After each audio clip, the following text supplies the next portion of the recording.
राज्यसभेच्या रिक्त होणाऱ्या जागांसाठी निवडणुकीची घोषणा करण्यात आली आहे। एप्रिल 2026 मध्ये सदस्यांचा कार्यकाळ संपत असल्यानं ही निवडणूक होणार आहे। देशभरातील विविध राज्यातील जागांसाठीचं मतदान होणार असून त्यामध्ये महाराष्ट्रातून सर्वाधिक म्हणजे 7 जागांसाठी निवडणूक होणार आहे। निवडणूक आयोगानं जाहीर केलेल्या कार्यक्रमानुसार अर्ज भरण्याची अंतिम तारीख 5 मार्च निश्चित करण्यात आली आहे।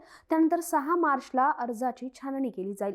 उमेदवारांना माघार घेण्यासाठी 9 मार्च पर्यंत मुदत देण्यात आली आहे। मतदानाची प्रक्रिया 16 मार्चला सकाळी 9 ते सायंकाळी 4 वाजेपर्यंत पार पडणार आहे।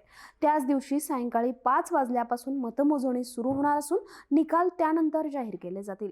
महाराष्ट्रातील 7 जागांसाठी होणारी ही निवडणूक राजकीयदृष्ट्या महत्त्वाची समजली जाते। विधानसभेतील पक्षीय संख्याबळाच्या पार्श्वभूमीवर कोणत्या पक्षाला किती जागा मिळणार याकडे सगळ्यांचंच लक्ष लागलंय।